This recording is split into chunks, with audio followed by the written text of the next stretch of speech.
get everyone to say hello. Still waiting. Where is everybody? Did anyone drop out? Getting less and less popular every day. I guess people are dealing with the storm. We got very lucky today. We're extraordinarily lucky today. Rabbi Teichman, Yeah. I want you to know that somebody in New York is watching all these videos on whatever you put it on YouTube or something. He's following you. Really? Who's that? You know that guy that came for Shabbos and his hair was all bushy? He was in a movie. Yeah. He's the one. He was so impressed with you that Shabbos that he's following you on all these Zooms. I still haven't fooled. Whatever. No. Isn't That's that amazing. interesting? What? Isn't that interesting? Yeah, that's very encouraging. Thank you for sharing that. You're welcome. Record maybe? Yeah, I'm on record already. You're on record. Okay, fine. Oh, I see on the top. Okay, sorry.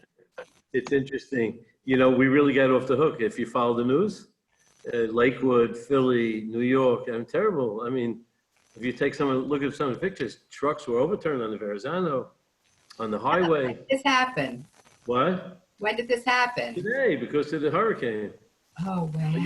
Are you here? Are you in Baltimore? Are you in? Yeah. Where am I going to go? Got off easy. I don't know if maybe other parts of Maryland, but Baltimore here, as far as what I heard, I didn't see any super ones. We actually took down. We left the frame, but we took down the tarps and the sukkah, and we put all the chairs away. So Baruch Hashem was for nothing. Better that nothing happened, but we have to put the tents back. Okay, we're gonna go a little further and march on in this. He says an interesting thing here. He brings here, this is a compilation. I believe it was done in Camp Aguda while Rebelsky was still alive. And I believe it has his approval. And these are the laws of Einos Dvarim. So a common thing that happens is when someone, a waiter or someone drops the food on the floor, everyone screams out Mazel Tov. So, so it depends on the context. But, it's not always pleasant. Some people, laugh at it, but sometimes the person who dropped it's very embarrassing. So Mazel Tov, screaming out Mazel Tov when the quote falls down, might be an Isra Einos Dvarim. He says better to break the silence and continue on with what you're doing and will help clean up the mess. And starting to talk about what happened is hurtful. Okay, that's one. Okay. Be careful, again, to talk about subjects, not to talk about subjects that other people in the room might be sensitive. Someone has no parents, you talk about parents. Someone doesn't have parents, or someone doesn't have children, and things like that, and the like.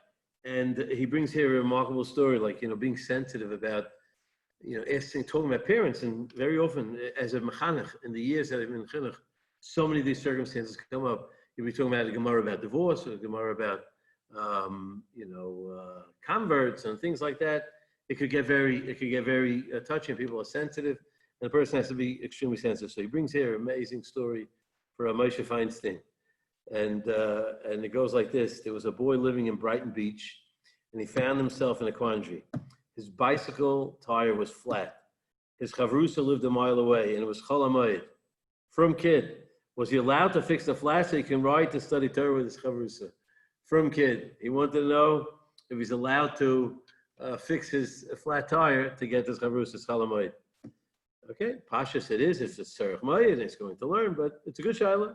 If it's not for the purpose of learning, it might not be permitted, or you might be able to do it up halacha because it's an enjoyment for the kid, and riding a bicycle is a Chol HaMoed treat, and so it might be permitted either way. At any rate, he was a firm kid. He was an innocent kid. He did not know the answer. So what did he do? He was 13 years old. And again, it's hard to imagine in our day and age to tell kids this kind of story. They say, what? He looked in the phone book. He had a shaila. He looked in the phone book, or he called the 411, whatever it is in New York. And if I remember correctly, it's 411. And 411 is information. What was that you say? And he asked for Rabbi Moses Feinstein in New York, his phone number. In those days, I still remember, you could call Rabbi Moshe and he would answer the phone. So he calls Rabbi Moshe. The boy poses this question to Rabbi Moshe. Rabbi Moshe listens and then he asks. He says, tell me, have you asked this question to your father? The boy replied quietly, I don't have a father. He passed away when I was 3 years old. So here it is, Ramesha, he did it innocently. After a few moments of silence, Ramesha told the boy what to do about his bicycle. Doesn't say what he told him. He then said, after you finish learning with your chavrusa, I would like very much if you could come visit me, with your mother's permission, of course. Let me explain to you how to get to my house using the subway. Another beautiful story. Imagine a 13-year-old kid today taking a subway from Brooklyn or wherever he is to Manhattan. And in those days, it was possible to do it. It wasn't such a far-fetched thing. That afternoon, a shy 13-year-old boy knocked on Ramesha's door. Ramesha welcomed the boy warmly and invited him to sit down. He then asked Mechila if any hurt he may have caused him, the boy, by asking about his father. Ramesha looked at the boy lovingly and said, from today on, I will be like a father to you. Call me whenever you want and visit me as well. My door is always open to you. He probably would have opened the door to anybody, but he certainly told me, invited him, and that's an amazing story. But you see how sensitive you have to be and what extreme he went. And then he goes on, and there's a lot of things here. He goes, I'm not going to get every single thing. And they bring one I wanted to touch on before we close for today. And so he talks about, also being careful to talk about and be sensitive. It's very hard to raise our children that way. Sometimes hard for us also, but certainly children, not to stare at people who are crippled or in a wheelchair and things like that. And when you see someone who's blind or walking with crutches in a wheelchair, staring or pointing, certainly, obviously, we know that, but unfortunately, we're all guilty of it. And even when we're little kids, we can go back to those. I was very fortunate. I was very, very fortunate. Growing up, I had a good friend, and my mother and his mother, occasionally we go on Shabbosim. I don't know if anyone remembers, in Brooklyn, I don't know who's from Brooklyn, but in Brooklyn there was it was called, it's interesting that they still refer to it the Jewish Chronic Disease Hospital. They would never call a hospital chronic disease. There was a Jewish chronic disease. It was a little bit south of Crown Heights, and we used to walk there. And we used to visit. There was a boy with cerebral palsy, and I remember as a kid, and it changed my life because I was a kid, and I grew up. It's not like today.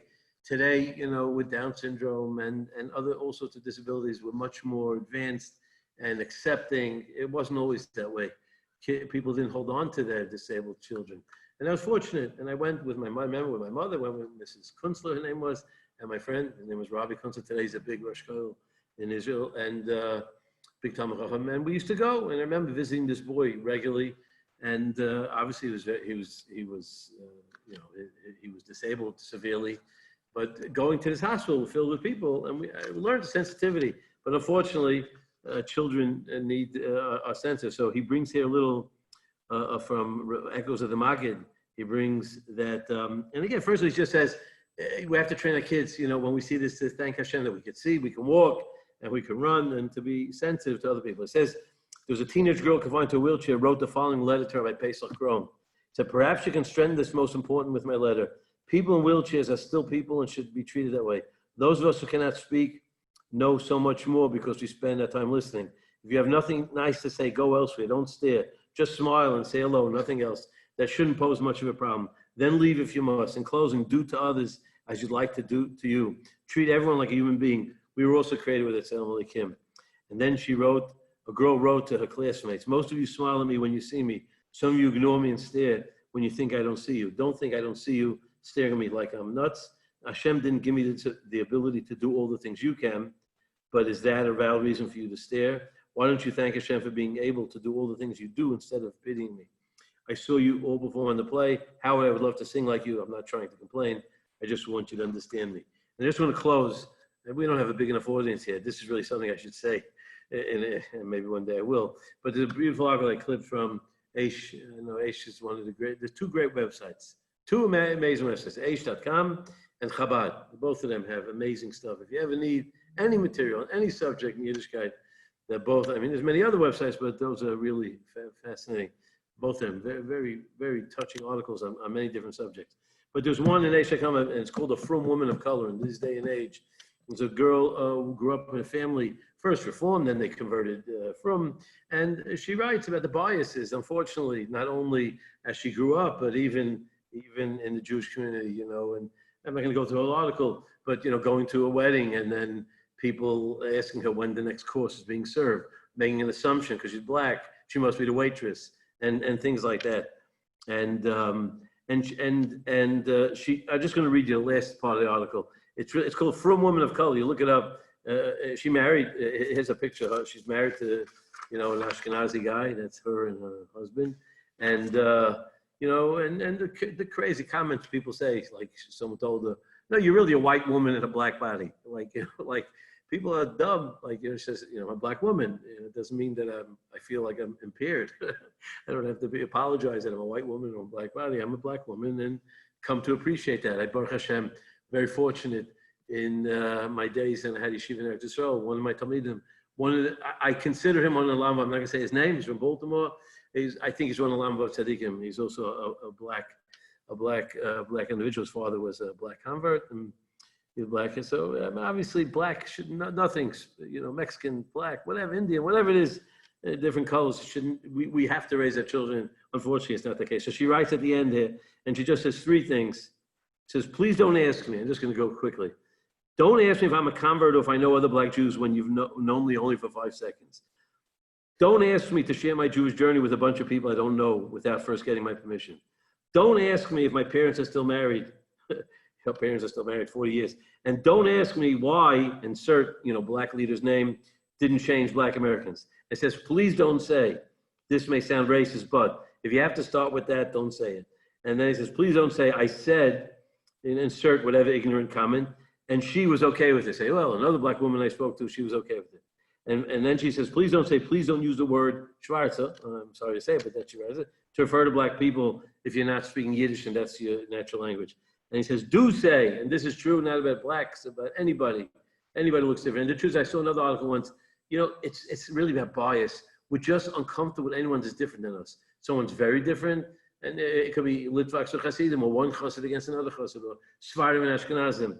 We have to get rid of the differences. But she says, do say, good Shabbos, Shabbat Shalom, good Yontif. Do you mind sharing your journey? Ask me. Don't assume. Don't demand it. And also, you want to know what to do? Ask me for a meal. Invite me and my husband for a meal. Okay, that's the short end of it. It's a beautiful article. And the others, and we'll have to leave with that. They're waiting for me outside. I hope they're waiting for me, but it's late. So everyone have a great day, and look forward to, good to see everyone.